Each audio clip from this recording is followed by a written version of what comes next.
You can't blame the messenger. It's not his fault. Yeah. Well, and it is January. It is January. We're prepared. It's coming up to 7:15 now. The announcement that the King will undergo treatment for an enlarged prostate this week has sparked a huge increase in interest in the condition. Yeah, the NHS saw a huge spike in the number of people visiting its website, and the charity Prostate Cancer UK says the King's transparency about the issue will encourage other men to get checked. We're joined now by GP, Dr Helen Wall. Good to see you, as always. Welcome. This must, in terms of awareness, with the King being as open about it and the attention it gets, must have a far bigger effect than almost any other type of campaign in terms of getting men to be aware of the issue. It's totally blown the NHS prostate website away, hasn't it? I mean, I think people were clicking on it every 5 seconds in the week at last check. So it really is raising that awareness, which is great because, you know, the symptoms are not often well known. And sometimes patients don't even know what the prostate is because it's such a, you know, a non-talked about thing, really. So I think this is really important. Just remind us what it is then, because I must confess, as soon as I heard the word prostate, I jumped to cancer, but this is completely different. It is completely different. The prostate is a gland that sits just underneath the bladder, but through it runs the wee pipe called the urethra. So if you can imagine, it's a little muscle, and in men that it isn't enlarged, and it's about the size of a walnut, so quite small.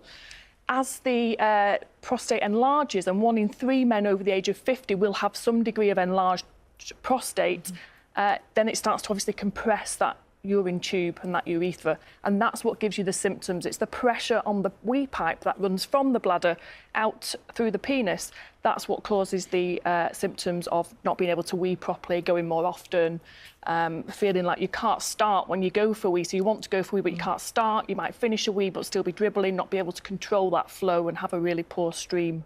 And if people do notice the symptoms, when that happens, does it necessarily mean that it's a problem, or is it a warning sign? Is it potentially cancer? How do they know whether it's benign or if it's something more serious? Well, that's a really good point, and actually the symptoms are very similar, if not the same in some men, from having an enlarged prostate, which is benign, which isn't cancerous, like the King has got. That doesn't cause any serious health issues in terms of being life-limiting, but those symptoms could also be cancer, and that's why we need these men to come forwards and see their GP, because what the GP will do is take a history, examine them, and potentially do a blood test, which will tell us just how likely that is that there is something sinister going on with the prostate.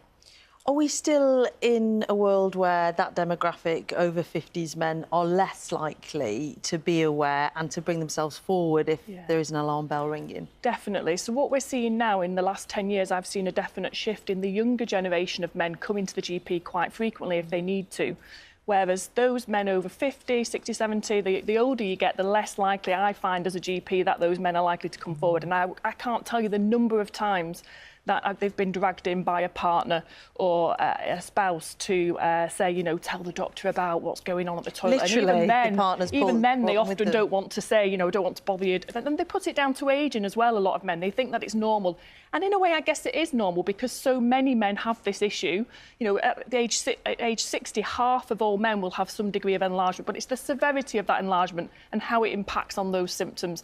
And as we've seen with our King, there may be treatment that you need to have just to make sure that you can pass urine more easily. On that point about the King's treatment, I mean, obviously it raises awareness, which is a good thing, but then we've been told he'll be off duties for a number of weeks, and some people may hear that and think, you know, I can't afford to take that time off.